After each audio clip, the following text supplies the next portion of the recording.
Here we are. Actually, can you scoot some other way? Otherwise, I'm going to have to lean like this for an hour. All right, hold on. I think it's because we need to put our chairs. Yeah, like straight. These are good chairs. These are really nice chairs. They're reading chairs. Here? Okay. Here? Is that good? Mm-hmm. Oh, I need a microphone.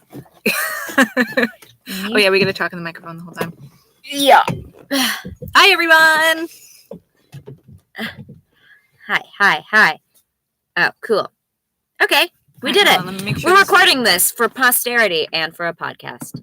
For podsterity? Podsterity. Oh, you did that. That's a good job. Good job. Oh, Yeah, don't play that. Oh, well, we got to do this so we can see the comments. So you just mute it. Mute ourselves. And then we don't want to watch the delayed version of ourselves. You don't want to watch yourself live? I don't want to watch myself in any way. Hi, everybody. I'm Mallory O'Mara. And I'm Bria Grant. And we're reading glasses. Yeah, and we're recording this because we're doing it live, but we're also going to release it as an episode.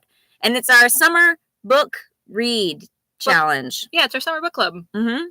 You want my shirt? Yeah, it says book adjacent. It's friend of, it's backwards. It's friend of the show. It's our friend Jordan from Void Merge. Sent us some stuff. He's great. Mm-hmm. We love Jordan. Okay, so we're reading this book today. Oh, wow. It's We're in a very dark room with a very bright light on us, so it feels like we're at the dentist. We're at the dentist talking about a book. Okay, so for our summer book club pick, we chose An Elderly Lady is Up to No Good by Helen Thurston, and it's translated by Marlene Delargy.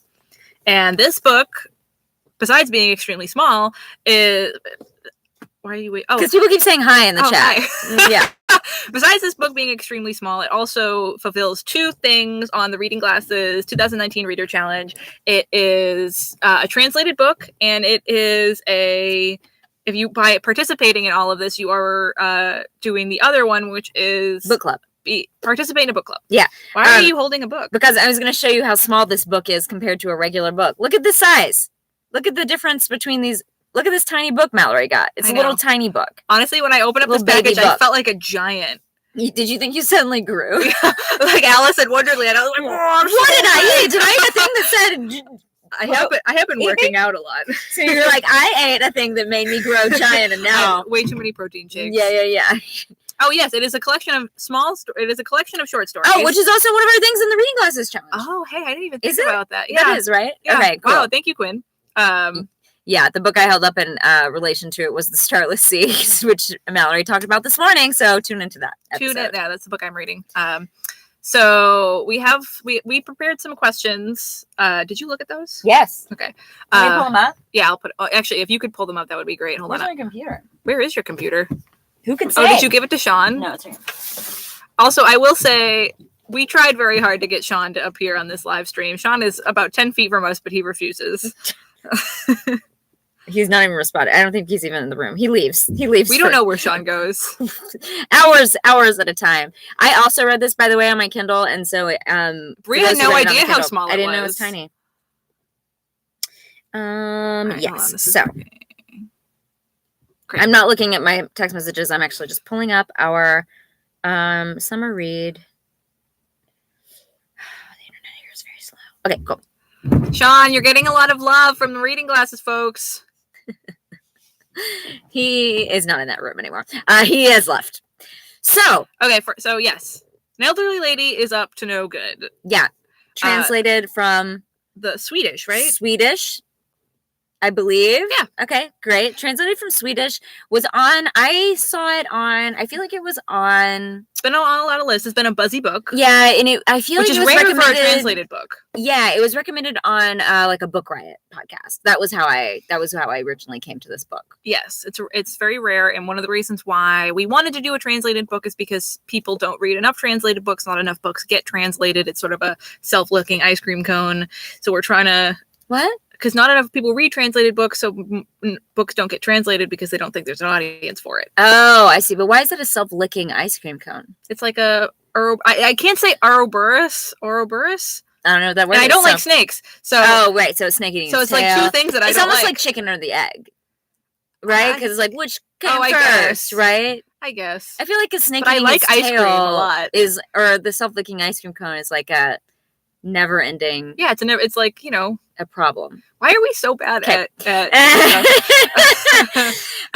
Okay, cool. So how did everyone feel about this book? How did you feel about this book, Mallory? What were your thoughts, feelings, immediate reactions? Let's also say, so it's a collection of interconnected short stories about one elderly Crazy. lady, and she was up to no good. She was up to no good. I will also say right off the bat, this is a live stream. I'm going to swear. We get a lot of people who don't like that I swear.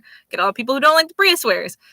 If there's children Who around, they hate worse swearing. I think me. I swear more than you do. Do you? So if there are children around, I'm sorry. We have an explicit. I'm going to say this: children should not have read this book. Don't read this book. This book is legitimately about a psychopath. This lady she's up to no good, but she is also not a good person. Yeah, well, let's get into that. Okay, let's get into it. Okay. I fucking love this book. I read it in one sitting, but it's not very difficult. So, just so you know, this also apparently covers one of the Read Harder Challenges prompts. Someone just let us know live, which is a book written and or translated by a woman. A translated book written by a woman. Oh, great. Yeah. And this actually, I think some people read this because there was a Read Harder challenge of reading a protagonist over the age of 60 a few years ago. Yeah. That was last year. Yeah. Yeah. Did you like this book? I did. I thought it was wildly entertaining. Yeah. I will say that the character, because I thought the character was so dark and so not a good person in any way, had hardly any redeeming qualities. I was talking to my mom about this, and I was happy that it was just short stories. So I think if it had been a full novel about this woman, I may have been like, yeah, it's a little too much of Maud. Maud was her name. Yes. I was like, it's a little too much because she's a little, I don't know if I can be on her side all the way through, but because it was like kind of interconnected short stories, I was like, well, I'm still kind of like, because I can restart over with my thoughts about her. Maybe this time she won't do no good. How much good is she going to do? None. Not every time the answer is obviously none. Okay, that's the next question is, do you like Maud? I feel for Maud. Do you? Go on. I really, truly feel for Maud, actually. Okay. Because, like, maybe it's because I'm in this place in my life right now where I've just, like, gotten off of tour, and I really very rarely leave a mile away from my apartment. And I don't go outside very often. I only go to the gym and to Jeremy's and to record reading glasses and to buy groceries. Like, I'm very hermity right now. So the very first story goes into like this lady, why she lives in it. She has this apartment, and she's the reason why she's had it for a while is because of this clause when her father died. And by the way, she's living the dream. Like, that is an amazing thing. She's able to stay in this apartment for years and years for free. Yes. And she's all older. Which I actually don't have that much of a problem with, considering like the housing crisis we're all in now. Like, let this old lady live in this apartment. Yeah. Like, screw it, whatever. So and I am like, nothing bothers me more in either books or movies than when like somebody is coming into my house. Like, you know that What About Bob movie? Oh yeah, of course. I hate stuff like that. Okay. Nothing that makes me want it. Like, people coming into my space, people who won't leave me alone, people coming to the door. Do not like it. Yeah, you don't like that. And you know I'm having this issue right now with this very old weird lady who lives in my building who's trying to prevent me from saving these two cats, which I won't even go into. She keeps coming to my apartment. Don't get Mallory started. Do not like it. But so her wanting to murder this lady with this giant weird dick sculpture who keeps trying to steal her apartment. Like, I was like, I probably wouldn't have murdered her with a big concrete dick, but you know, I support her being mad about that. This is a point on the show where we should probably say that we're going to do spoilers. What's a book club pick? Okay, great. Yeah, I mean, and also I feel like that was supposed to be our generational divide. Obviously, we were supposed to sympathize with Maud. Yes. Because the other lady was like blogging about, I'm going to move into this apartment without even like seeing if it was good. And like treating her like she was not very smart too. Yes. Which I feel like is a recurring thing, is that people underestimate her. So she's able to get away with everything she does. And I think that balances out a lot of the problems with Maud, where she definitely like, she has it easy, you know, and she skates by on a lot of things, but she also like, we don't treat old people. No, I agree. So I'm kind of like, fuck it, Maud, stick it to them. Like, you stay in your apartment. Like, that's the thing, is that I don't think I wouldn't murder someone who was trying to take my apartment, but I would probably come up with some like weird scheme to do something weird to them.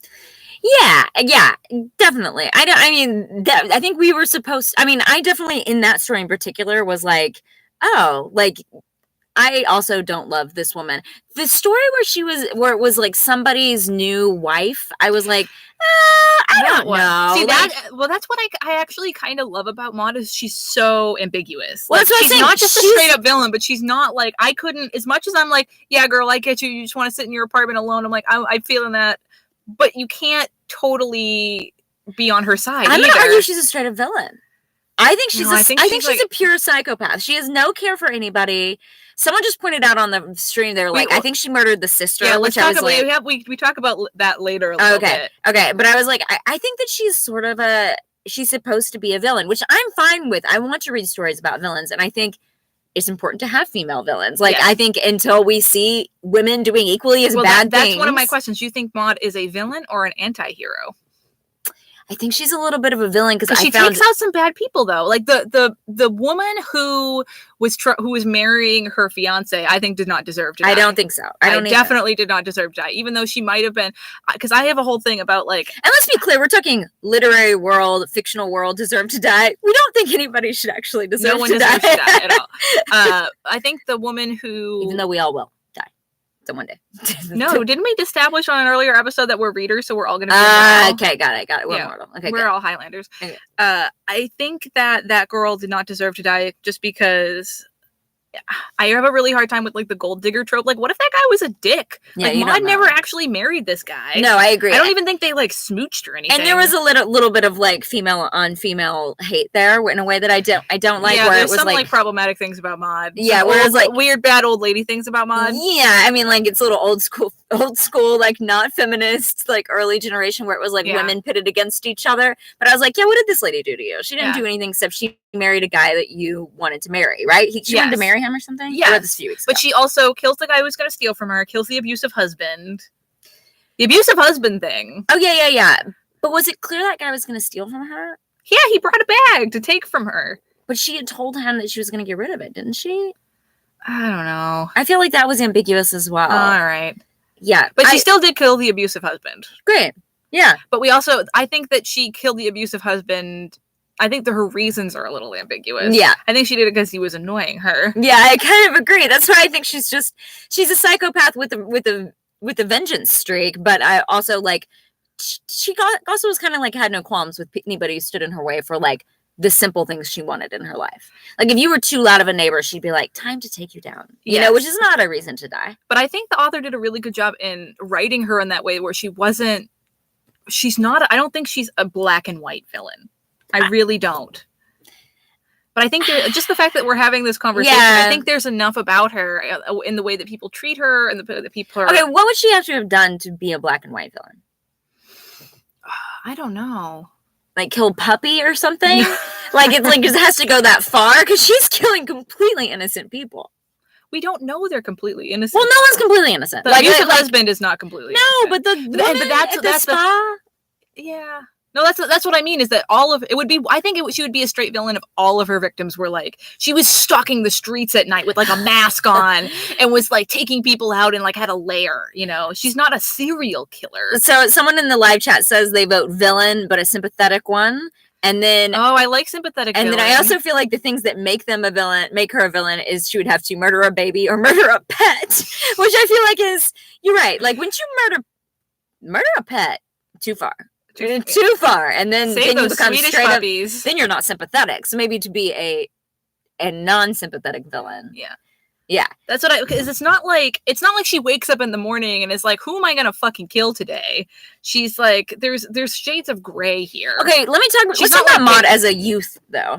As a young lady. Okay, yeah, Do the we feel like she did wake up and go, who am I gonna kill today? No, I think the sister She grew thing. into this. I think the sister thing is what I think her sister is her first victim. Okay. But, And but we don't get into it in this I book. feel like she didn't even 100% mean to kill her sister, but she like saw it, like let it happen and like facilitated it and was like, oh, this solves a Right. lot of my problems. This Yeah. is now a tool in my toolbox.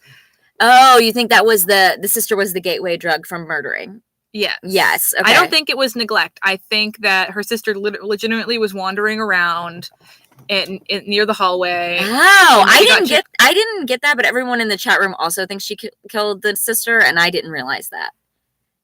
yeah, everyone seems to be agreeing that she killed the sister. Yes, she definitely. I think she, and that was the first. That was her gateway murder. Mm. But I don't think the thing that makes her not a total villain for me is I don't think that murder is her motivating factor. She's not like sitting in her house like with a like all like. She's not like with the no, I mean yes, this is a podcast. She's not keeping trophies from her murders. She's not like sitting in her room like looking at scraps of clothing that she's not taken. A serial killer like hoping to like. Yeah, she's I not just like watched a lot looking of out Mindhunter. the window like, oh, who can I kill today? Yeah, she's not like stroking a cat and like planning to take over the world and like thinking about what her relationship. Yes, actually, I think Sarah just brought up a good point. I think being inconvenienced is her thing. In like, I think Sarah's point is minor inconvenience. Like, and a lot of times it's just like that lady wasn't actually. I don't think that lady could have taken her apartment. She just didn't want to deal with it. You never know. She didn't want to deal with saying no. Basically, it was a passive aggressive kill. It was like, I don't want to say no. I don't want to deal with this lady. Although I'd be pretty mad if someone was blogging about stealing my apartment. I will say, I would just be like, don't do that. I've seen some people talk online about how there's no way this 88, 87, whatever year old woman could do these things. And then I got a call from my 87-year-old grandfather the other day about how his neighbor, who's an old lady in his like old people's home, locked her keys in her apartment. Instead of calling the authorities, she like badgered my grandfather into helping her. So he scaled up her like the side of her apartment, crawled in her window into her bathroom and found her key in her house and got out. He broke a rib doing it. Oh my God. He's fine. But that was the whole thing about the last story where they were like, she had staged the whole thing. Yeah, and then they were like, there's no way. They like just never suspect her. I do like it at the end that this like lady cop is like, yeah, you get away with it. You get away with it, old moral lady. of the story, if you need to commit a crime, get older. Get older. Get older. No one will think you did it. Well, what I think is happening is that she killed her sister, and she was like, "Oh, this is facilitates a lot of the things that I need in my life." And she's just started to lean into it more. Like she gets the walker, she gets the hearing aids. Like later, as things progress, she becomes more and more serial killery. By the end of the story, like she has concocted this whole scheme. It's a full scheme. It is a scheme, and it is kind of serial killery. I love how it's like plan, and then you go a little further, and it's a scheme. Yeah, because like plan, scheme, diabolical plan. Yeah, like that's the height. Yeah, and that actually I didn't. As much as I was impressed by it, it made me not like her as much. Oh, interesting. That's what made me not like as much as I appreciate organization and a plan and a planner. I was like, Maud, what are you doing, girl? Well, I also feel like I would have liked to see her do things. This is the one place where I would have liked to see less killing, more scheming about other things. Less killing, more scheming. If she's going to go ahead and do all this, like, if she's taking advantage of like getting a walk, doing all these things, like I want to see her do more better scheming. Well, that was my thing. Is like in the beginning, you're like, it seems like, oh, well, she's killing these people because that's the only option that she has. And then by the end of the book, it shows that she has the ability to scheme and do all this stuff. Like she didn't need to kill these people to get the weight. Like there's a number of things that she could have done to the girl with the apartment to just get her out of the apartment. Yeah. Like this is some like Moriarty level shit that she could have done. I think she can't do much because what are her resources there when they want her out of the apartment that she can't do that much? You know what I mean? I don't know if she can come up with that scheme at the end. She probably could have figured something out. Someone says, I feel like there would be an easier way than killing people. I mean, true.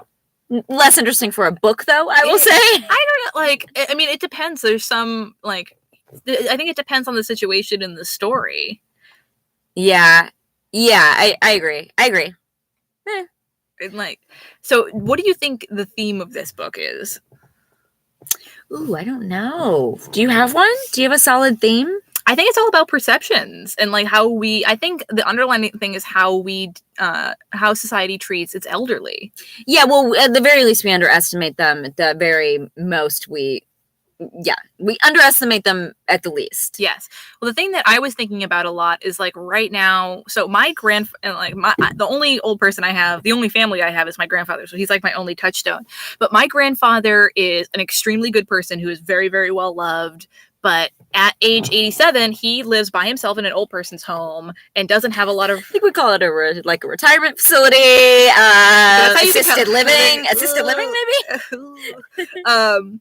he's living by himself in one of these facilities, and he, even though he is a good person, has never killed anybody, very nice to puppies, he still has the same amount of my grandpa's never he still has the same amount and maybe less of resources than Maud does. Right? What do you mean? So he, despite the fact that he's been a good person all of his life, he still doesn't have that much. I live on the other side of the country, you know what I mean? Sure. So he doesn't have that much at his disposal to help him with these things. So I think that Maud, in her way of, she's old, she doesn't have any family anymore, and a lot of that is because, she doesn't want a lot of these people, but she's looking at murder as a way to her way to help herself. Do you feel like once you reach a certain age too, maybe murder is less big of a deal because you're like, well, I'm going out soon too. Yeah. Like, is that like I'll be joining you soon, dear. A good resort, like you can resort to murder more quickly. Yeah. I had a question, which was I looked on Goodreads, and this is actually classified as a mystery. Do we agree? What's the mystery? I had a few classifications. It's a crime. I think it's crime, but it's not. I think crime and mystery are like besties, but they're not necessarily the same thing. And what would you say is the difference? I feel like mystery is the point of the book is to figure out something. Crime, mystery, you're like along for the ride. Yes. In crime, you might not necessarily be trying to solve anything. You're just seeing what happens. Like they already tell you, they're like, you already know what's going on. Whereas in mystery, you have to figure out who the killer is. Yes, and a mystery doesn't have. You don't have to have crime in mystery, except for that last story, which I feel like or the second to last story was like told from the other person's point of view. Oh, that was sort of a mystery, I guess. Yeah, because we didn't know if it was her. I think until we knew. That's the thing is, I think if there was a different POV in these stories, it would have been a mystery. But because it's Maud and we know everything that's happening, we know that she's killing people, and we know how she's doing it, and we know why. There's no mystery here. It's just a crime novel. Yeah. People, by the way, I wanted to read what they wrote about what the theme of it is. Oh, how do I back up? Who can say? Hold on. I don't have a computer. Oh yeah, no. I forgot you use a Mac. I use a Mac. Don't underestimate old people is what people are saying that the theme is, which I thought. I think, ableism is a really interesting. Yeah. I think there's that great scene at the end where there's the female cop and she's talking to the male cops and she's like, "What about this old lady?" And they're all laughing because they assume that because she doesn't hear and she uses a walker that she's incapable of doing things. Mm-hmm. And then someone else wrote, "I wonder if Maud." What did they write? Oh, right there. Oh, this is what happens I wonder if Maud learned to withdraw from others because of their perception of elderly people, or if she was always a loner that viewed other people as an annoyance. That's interesting. I think it's probably both. I feel like always a loner, and then just, you're right, leaned into it as she got older. Yeah, for sure. Yeah. I think that she definitely had the personality. Like, it wasn't like she was like a sweet old lady and that all of a sudden like got a taste for murder. Yeah. I think she always must have had, that's why I keep calling her a psychopath. I feel like she's been like this from the beginning. From day one, she always had like a streak in her where she was like in grade school, maybe she was the one who was like, didn't feel bad cheating on a test, or like, you know what I mean? Yeah. Like there was something about her where she wasn't quite scared to do whatever she needed to do to get ahead. Yes. I would definitely say that. I think that I don't think she's a total psychopath just because of the hug scene in the first story when the rich lady hugs her and Maud's like, "Oh, this is so nice," and she's all like flabbergasted because she gets a hug. A serial killer, like a psychopath, would not be interested in that hug. Oh my God, am I a psychopath? No, because I would be like, "Don't touch me." Well, the weird thing about psychopaths, did you read the psychopath test? Oh, I forgot you. So now I feel like, how do you know this? Goddamn expert on a psychopath. Think about psychopaths. The weird thing about psychopaths is that they don't ever believe they're psychopaths. So if you say, "Am I a psychopath?" You're not, because a psychopath would never think they are, because they're so. Like, they'll literally read a thing that'll be like all these descriptions of people, and they're like, "Yeah, that sounds like a psychopath," even though it's like a description of them. And it's like a picture of them, and they're like, "Huh." Looks like one. Like, they would never know, like, agree that they are a psychopath because they are so separated from like thinking things are right or wrong, basically. But there's a really great podcast called The Happy Face Murders. Did you listen to this? No, I think you told me. It's like about a woman. Off topic. It's about a woman whose dad did the Happy Face murders. Really horrible. But I don't know what those are. It's like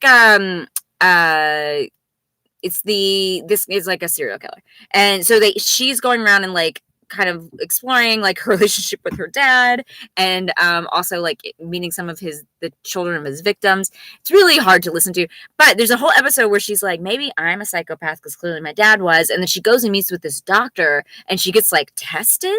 Like they look What at do her they do? brain. Give you a knife and put you in the room with somebody? They're like, will you kill them for a brownie? No, they that you would do that. They do like, I know. Don't put me in a room with a knife and a brownie because I will cut up the brownie for me and you and share it, and we'll cut it right down the middle and share it. Anyways, because the whole episode where she's like, am I? And then she meets this doctor who is a psychopath, and he talks about how he deals with it, or maybe he's a sociopath. But either way, okay. What other questions do we have? I added a few to this. Oh, what do we think the theme? How do you feel about reading a what? That was like how so this was this anybody in the chat's first translated book? Yeah, and how did you feel about reading a translated book? Do you think you got something different about it, or do you think certain things did not translate? Because there were a couple things where I was like, oh, this is a Swedish thing that I don't totally understand. Yeah, I read a lot of translated books, and actually that's something I notice in basically every single book is there's always something where I'm like, I think this phrase doesn't quite land, or there's just like something where I'm like, I can tell this means something a little bit differently in a different language. There was one specific thing in there that I was like, oh, that's Swedish, and I don't get it, because they have different like public assistance programs and things that we don't have. And maybe it was something along those lines where I was like, oh, interesting. Maybe it was the spa too. It was like they were talking about something like we would know what it was, and I didn't understand totally. Well, especially since a lot of European and Scandinavian countries have like, it's like a regular thing as you go to, like for us, we think of going to the spa as like we're going to get a facial, like, but for them it's like more health thing, like it's more restorative. Like it's good for you to go to get in a sauna. It is. It's good for you. I do not like. I love a sauna. No glasses. Give it to me. I wish I could have one in my house. See. I literally the other day was like, I could have one in my house, and I was like, it's so hot in LA. Tents where your head pokes out. It's so hot in LA. We could just walk outside right now. It's crazy. I know. So a lot of people, it is their first translated books. The girl with the dragon tattoo was translated. And there's people said that they felt they like being exposed to different cultures. Jessica said that. Emma says there were a few elements I felt like I was missing out on, but surprised that the tone reminded me of a British crime procedural show. Totally true. I don't watch many British crime procedural shows, though, do you? I watch some, but I just don't watch a lot of TV in general. Kate says, I read a lot of translated books, and I follow a lot of Swedish comics, so it didn't strike me as much as others have. So that's interesting. If you read a lot of Swedish stuff, I guess it makes sense. That's why I like reading translated books, though, is I love reading books translated from any language, because you get that sort of, it's a totally different experience reading a book written by like an American, that like going over and like, oh, I'm spending time in Sweden versus someone who's Swedish. Yeah. You know, how do you think this book would have been different if Maud was an American? Oh, Maud would have huge boobs, and she would be 35 years younger, and she would have like no, same book. Let's say it's the same book. It's an elderly lady she's elderly. The exact she's up to no good. But how I was thinking about like the Americanized version of Maud, like you know how they do that with every American thing, where she's like 25 and she's like killing everybody. Scarlett Johansson. What do you think would have been different, like the way she behaved? Do you feel like there would have been things different? Do you think the cops would have been onto her more? Because like to me it felt kind of like small town cops, you know, kind of thing where they're like, this lady can't get it. But like, that's an interesting question. Yeah, I definitely think it would be different. I think maybe it would be a little bit less ambiguous. I think also, but the first chapter, I feel like that felt so American. That lady. The lady who wanted her apartment. Yes. Like she felt like an American, maybe the way Swedish people. I mean, I know she was supposed to be Swedish, but I felt like it was like, this could be totally American. Also, I was laughing at just like what they think a big and large apartment is, or big and small apartment is. Oh, yeah. Right. Because we're like a big place is a McMansion. Yeah. Yeah, that's interesting. When she was like 450 square feet. Oh my God. Yeah. Jesus. Oh, okay. Yeah, people are saying they don't think the housing situation would have been the same. And Jessica says, and this is interesting, if Maud would have been less endearing if she was American. Did you think of her Swedish while you were reading it? Oh, yeah. I guess I did too. But if you were thinking her as I pictured her like her entire apartment is covered in IKEA furniture. She's eating tiny meatballs. No, I mean, like if she was like a woman in New York, I think I maybe would have had less sympathy for her because I'd be like, well, she owns a fancy apartment in New York. She must be very wealthy, even if she isn't wealthy. You know, that's one interesting thing is that I feel like elderly people, even though they're worldwide, I mean, depending on the culture, are like, you know, not as trusted and kind of looked down on. But I think in Europe and in Scandinavia, they have more public resources than they do here. Oh yeah, for sure. Like, what's interesting is I feel like she might be more sympathetic in America because in America, like if we're lucky that my grandfather can afford his assisted living facility. Old people home. Old people throwaway home. The trash place. I'm just kidding. My father also lives in assisted living, and I am very grateful to the assisted living people. I'm making fun of Mallory, not assisted living, just making that clear. Old people trash home. That's so terrible. Oh no, we lost Mallory. Yeah, you think that because well, if she was in America and she lost her apartment and she didn't have the money for it, even though we established she already has tons of money, like where could she go? She would have nobody. But I don't think she had tons of money. Did we establish that? She's got enough to travel all over the fucking place and go to the But I feel like she spa. was like saving and then she needed money and like didn't she steal money from the antique guy or something? She stole something from him. Am I wrong? I don't think she guys, I don't remember. I don't think she stole money from him. Okay, well, all right. I don't remember if she had money or not, but yeah, she had some money. Hold on, let's see.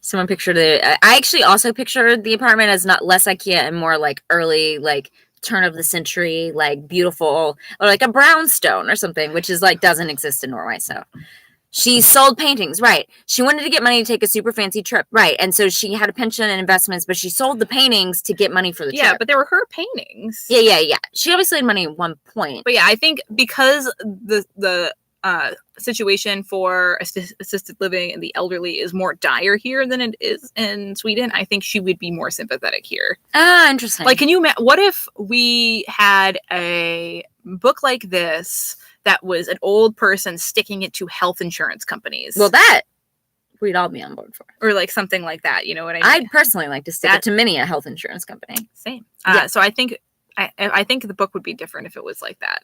Do you think it would be different here? Yeah, I think it would be, but I mean, the apartment thing is so.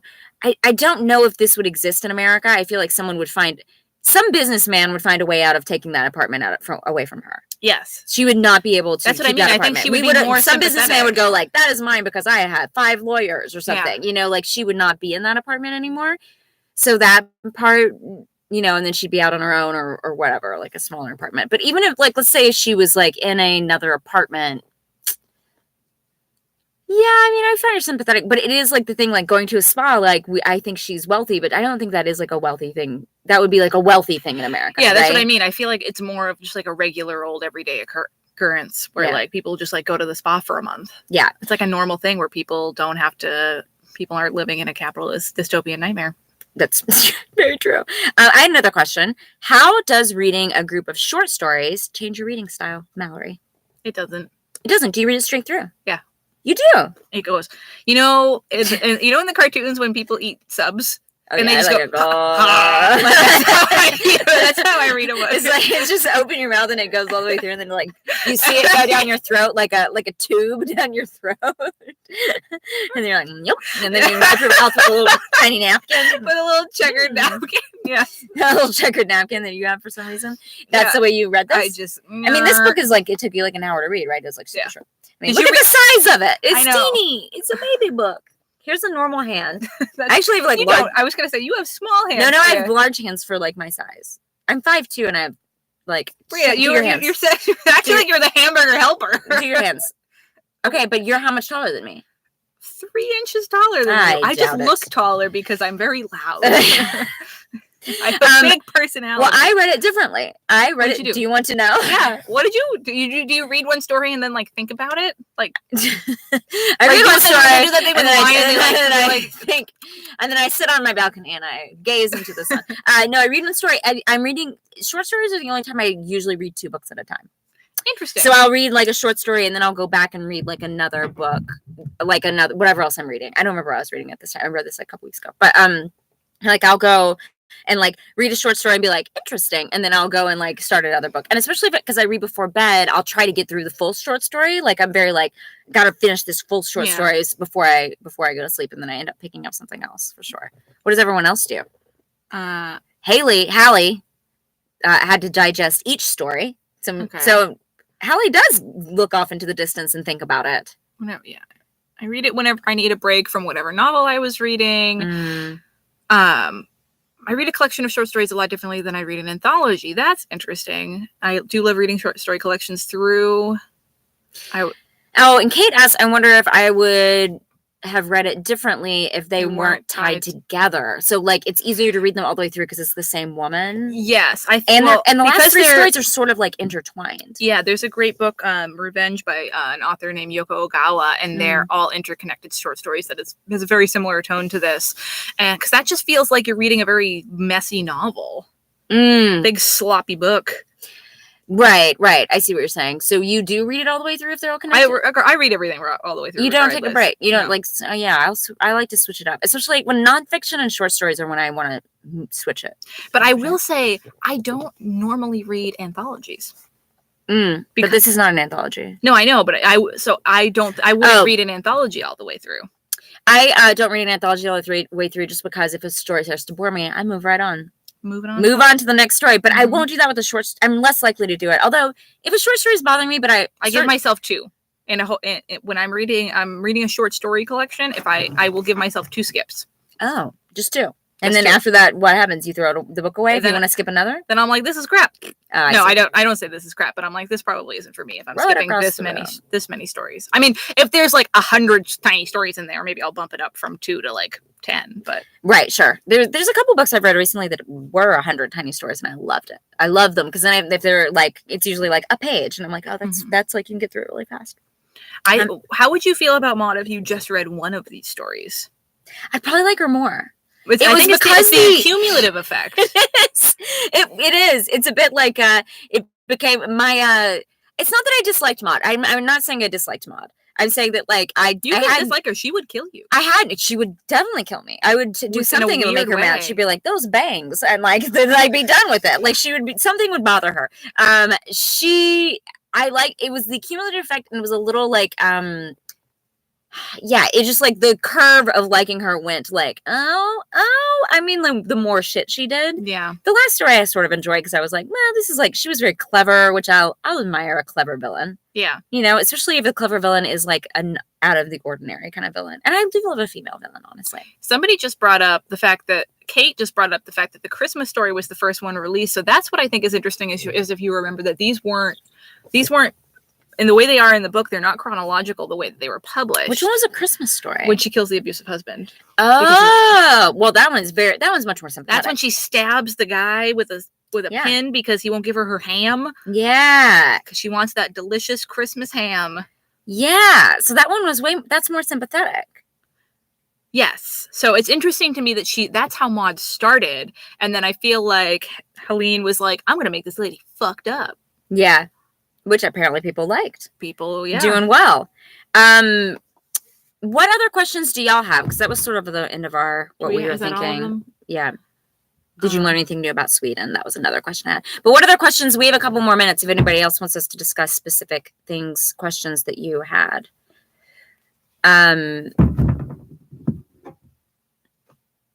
It's weird to just sit here because there's a delay. it is super weird that like we never. Thank you for tuning in on a Sunday too. There's quite a few of you in this room, like a lot, which is very.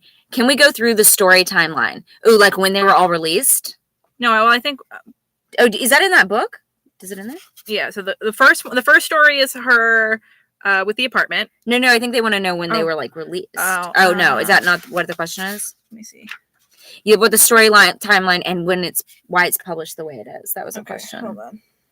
Mallory's figuring it out.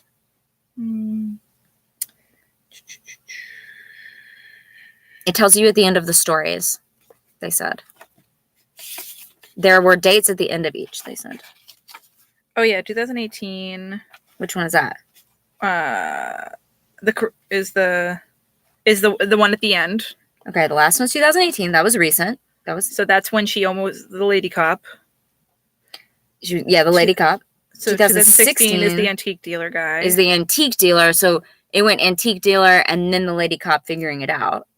Yes. Okay. And then so the first one is the Christmas one where she kills the husband. What year is that? 2007. 2007. And then 2012 is the spa. The spa one. Oh. And then 2012 is also the apartment one.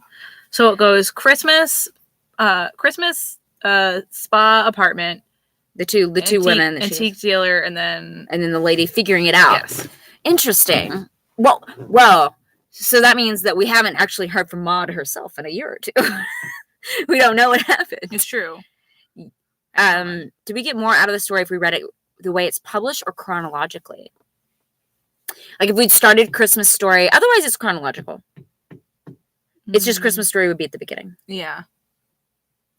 I think I would have liked the Christmas Story at the beginning. I wonder why they decided to print it like that. Who knows? Because the Christmas Story was more of it felt a bit, maybe because the apartment was like, maybe because we learned so much about her by learning about the apartment, yeah, and learning about like why she lives there and why she gets to live there for free. So maybe that was important. And maybe because it's really popular in Sweden, the Christmas Story was the first one, and the popular one you got to bury it. This person says 2 was before 1. Quinn says it's 2 before 1. So it would go. Christmas Story, spa, and then apartment, and then. Yeah, I think they should have done it chronologically. I kind of agree. I wonder why they make that choice. But it's been an editor choice. Or like, I think it's like it's over here. If there's an essay collection that has a really popular essay, you're not going to start off the essay collection with that. Maybe. Are you not? Why do you think? Why would you not? I don't know. I'm not because you would want to. You got to read some. You got to get. Because otherwise people are gonna read that one and be like, done. Yeah. Like they're like, I read the Christmas one, and you think that you want that to be like. Could be. I feel like that's the way the bands, like this single's always like the third song or something, because they're like, listen to these two, but what about this one? It's the best one, like you gotta, for sure. We got a lot of questions. Oh, lots of questions. I do agree, though. I think it is because you learn so much about her in that first story. You learn about the apartment, and you learn about what's happening. Maybe that's about her life. Maybe that's why she did them. Is she wanted to fill in Maud a little bit more? Yeah, which I understand. First, she's just like, it's just an elder lady. She's up to no good, and then after that, you're like, another one of those old ladies. What is the Christmas Story called? It is an elderly lady seeks peace at Christmas time, which is a fucking great title. It is. It's a really good title. It is a good title. All right, so we have. Do you think there was a connection between Sister's mental health and her own potentially? She always is so adamant about how she's incapable. Oh, she's always talking about how she's healthy and capable, but the murder thing seems a little. You never know. She's healthy. Physically, it seems like she's healthy physically, but maybe not so much mentally. To be fair, to kill this many people, you cannot be that healthy mentally. Like if we're playing in reality, which obviously this is not a reality world. Yeah, but I don't know if there necessarily is a connection between the sister. Yeah, because the sister wasn't murdery; she was just had really bad anxiety. Yeah, which Maud has some sort of something. She's easily annoyed, so at the very least, she's sensitive. But it's highly sensitive person with mental health stuff. It's really hard to say. Yeah. Let me see. What other questions do we have? I want to know about the backstory of the housing if they haven't published in that order. Yeah, people are saying the same thing we're saying. Do you think it would have been different if she had been an elderly man? Would people have still overlooked the character? That's a good question. I think she would be less sympathetic if she was a man, for sure. I think there wouldn't be as much ambiguity here. I don't know if it's because I have a somewhat elderly father, but I am sympathetic to older men. If you want to see me cry, show me a older man crying. I cannot handle it. I will lose my shit. I have not sobbed. That movie, Lucky, starring. Oh, I remember. Ooh, yeah, that's a great fucking movie. Dude, I sobbed so hard in that theater that my fiance was like, "Do you need to leave?" Because it was so loud. He was like, "You need to go home." Like it was because I could not control. Why can you love him? That's why I know what I was talking about. From Harry Dean Stanton. Yeah, Harry Dean Stanton. God, I love that movie. So David Lynch is in it. Yeah, he is, and he has a pet turtle. Oh, that's right. I've heard about that. But I don't know. Maybe it wouldn't be. I think I would have been. It wouldn't be as universally sympathetic, maybe. I think it would. He would be more sympathetic. He would be less sympathetic, not because you wouldn't feel for him, but because I think people might give him a little bit more respect than Maud would get. And just physically, like, you would assume he could possibly do more. You're like, of course he could kill the antique stealer, whereas everyone else is like, that lady couldn't kill the antique stealer. Look at her walker, you know, like, and because she's a woman, I think that he would be suspect more, probably. Yes, because an older man living alone in an apartment and then someone dies, I think he actually would be a suspect. Yeah, for sure. And the woman wouldn't be, even if he was quite elderly. Yeah. And then, do you think she still would have become a murderer if she got married? Oh, for sure. If she had this kind of personality, she would have killed him. Kill him. She would have found something that bothered. Although I do think that's a really interesting observation, because that might have been when she, like, started when she was a young person, like, that's what she thinks is the origin story of why she's so lonely. That's her own idea of when everything started to go bad. Yeah. But I think for sure if she had this capability, she still would have had to take care of her sister. Yeah. And she would have ended up I don't know. If she had a person to call her out and go, hey, Maud. Would her husband have done that, though? If you married the right person should call you out and go, hey, maybe you're being a little much, Maud. Maybe you shouldn't be murdering this lady just because she has a penis statue that you don't approve of. And she wants your apartment. Like, there's no need to murder. I don't know. You think she would have just ended up... It seems like she's down this path. I think she's susceptible to murderness, for sure. Susceptible to murderness. We just found the name of this show. I wonder if the story would be readable as a full-length novel. I think it would be... I think we would see Maud's descent into madness. I think if it was a full-length novel, Maud would probably... get arrested. I think it would have to end with her getting close to getting found out. I think it would have a very different tone. I think it would get a lot darker. Not that this isn't a dark book, but, like, I think it would... I like to assume that it would descend into, like, a battle of wills between her and that detective. I was going to say, I wonder if the next story, if we're following this detective, the detective, like, finds out more information. Yeah. The lady cop finds out more information about her. If the next story could be like a battle, because I assume these stories, you could write these stories forever. I mean, honestly, I would read this novel. I wouldn't read it if it was like 500 pages, but I would definitely read this as a novel just to end up seeing what happens to her. Yeah, it becomes like a battle of wills between, like, do you throw her in jail? Like, yeah, right. And then, like, why? What could we do? Oh, that's interesting. Hold on. How many of us would have read this book if it weren't picked up for this book event? I probably would have eventually read this, but I would eventually read everything if I get the chance. I've seen how buzzy this is, and I probably would have got it from the library.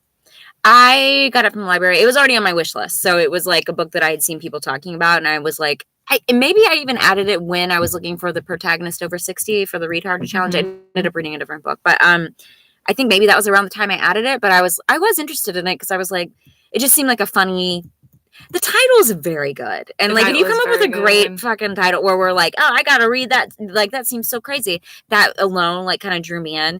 And you don't get to read many characters like this. No, you don't. So that alone is kind of like as a draw. I think someone said, Taylor said, I think this book emphasized the intersection of age and gender. And Jessica said, no, you have to read this because that's the rule. If there's anything that says y'all in it, then Bria has to read it. Oh, would y'all have felt more scared of Maud if she was a man rather than amused because she's an elderly woman? And I think yes. Yeah, for sure. Because it's interesting that a book like this really brings out the power dynamics in whatever society you're writing it in. Well, and especially power dynamics as we age, right? I mean, as a man reaches 40s, 50s, 60s, he's like peak career. I watched that show Succession. I'm learning that. And then as a woman gets to that age, it's sort of like, why is she not retired? You know, like there's this like weird, you definitely like see the power balance kind of start to go like this is the design. Yeah. Does that look right? That's very scientific. The way I was doing it looked really funny in the thing. Yeah. So like, so I think that I would be I guess I would be more scared of a man. Less amused. Yeah. There's something funny about a lady being like, and now I'm going to eat my smoked fish. Whatever Swedish people. She was eating something. I was like, she wanted that ham. Yeah. Yeah. She really wanted her ham. Yeah. I think it's interesting that it brings out a lot of those power dynamics and gender dynamics. Quinn said I would have loved it from the detective's POV, and I would totally read a novel that was a detective trying to take down Maud. Like the detective has a hint that it's Maud, or the Yes. reveals that it's Maud. Detective has a hint that it's Maud. Yeah, that's good. Definitely good. I thought this was going to be a TV show in Sweden. That's cool. It would be a really good TV show. Yeah, I would totally watch this. You want to do one more question, and then I feel like let's do one more question, and then you want to. I mean, we talked about it in the episode we just recorded, but you want to talk about what we're doing for October? Oh yeah. All right, we'll do one more question. There's some up here too, but Bria does because I can't say y'all with y'all in it. Yeah, so I just can't. I'm from New England. It doesn't work out. Well, I can talk about what, because of the delay on this thing, makes me feel crazy. I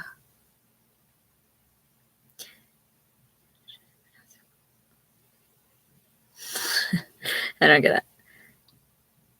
Yeah, switching between the POV of the detective versus Maud would have been great. Yeah, I agree. I would totally read that book. Yeah. Well, I'll tell you about October. We want to do another read, and we want it to be spooky because we're us. And I already started my Halloween reading. Okay. In August. Well, it's September. You turn around, we're both dressed as witches. We're like, it's time.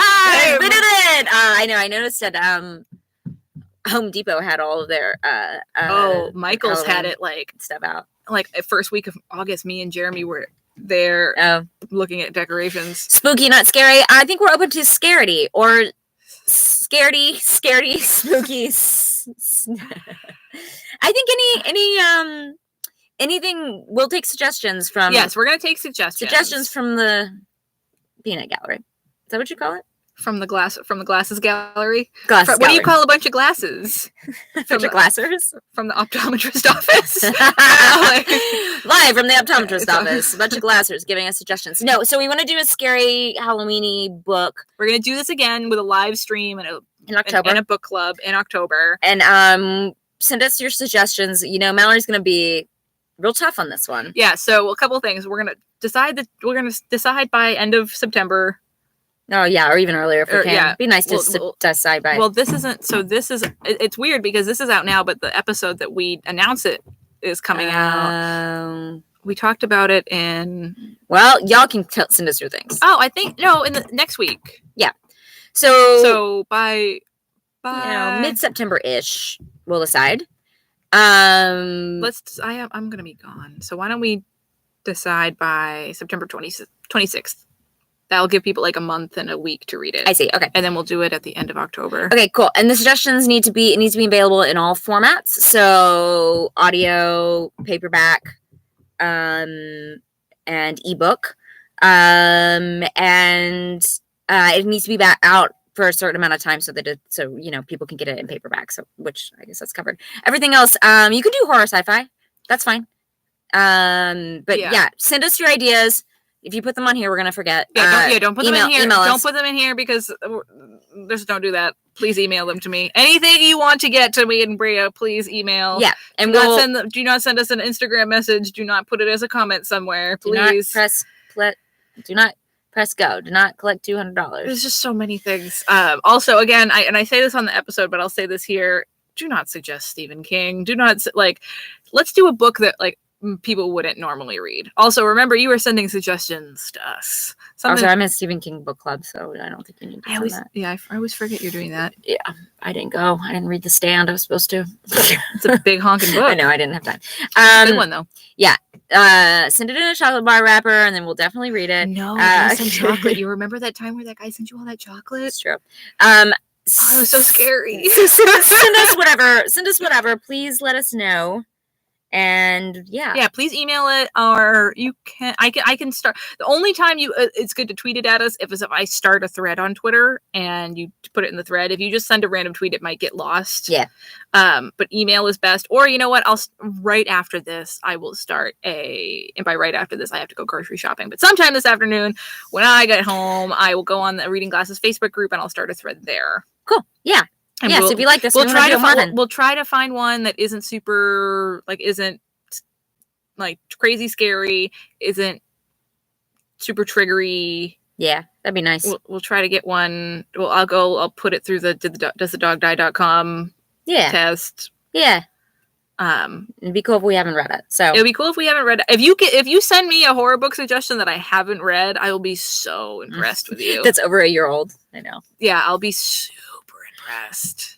But yeah, okay. Well, thank All right, everybody hold for on. tuning in. Oh, Yeah. Kelsey, congratulations on finishing the Reading Glasses Challenge. I also realized this morning while I was showering that I also have completed the Reading Glasses Challenge. Ooh. And I don't know. I haven't looked. I think what we should do is that for everybody, if by the end, don't worry if you're going to miss this, we will say it in the show. I think that if you email us your completed form with like, and like type in all the books that you read by the end of the year for all the people who complete the Reading Glasses Challenge, we're going to do something special for you. Wow. Dropping this on Priya right now. I don't know what that special thing is. We're going to your homes. Yeah. We're going straight to your homes, giving you a pat on the back. Imagine if we did a tour. Oh my God.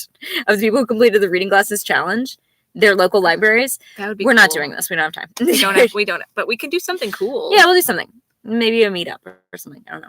No, something that everybody could do. Oh, like, okay. I don't know. We'll figure something out. If you have ideas, you can send them. But we'll definitely do something special. And I mean, I guess you could just make up books and put them in there, but we wouldn't know. Sure, you can count double dips. Someone's asking. You can totally count double dips. This right here counted for like 2 or 3. Yeah. Yeah.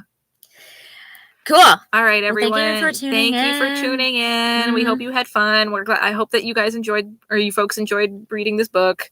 Thank you for reading it with us. Thank you for participating. Thank you for being the best listeners ever. Oh yeah. Oh, I have this send a note to author one. Oh yeah. Did you ever send a note to an author? No. I did. I tweeted at somebody, but I forget who it was. Yeah. Don't remember. That's okay. I'll have to remember because I have to write it down on my form. You have to write it down. All right. Oh, yes. And we're seeing everyone get their Maximum Fun pins. Oh, yeah. Extra thanks to all of our monthly donors. You have made this year infinitely better for us. You've made it so much easier for us to make the show. You're the best. Thank you. And this will go to you. You can hear this podcast. Yes, we are. As you might have noticed, we're recording this on these microphones, and we will be sending them to you as an episode if you want to revisit the fun times you had during the past hour. Okay, bye. Bye.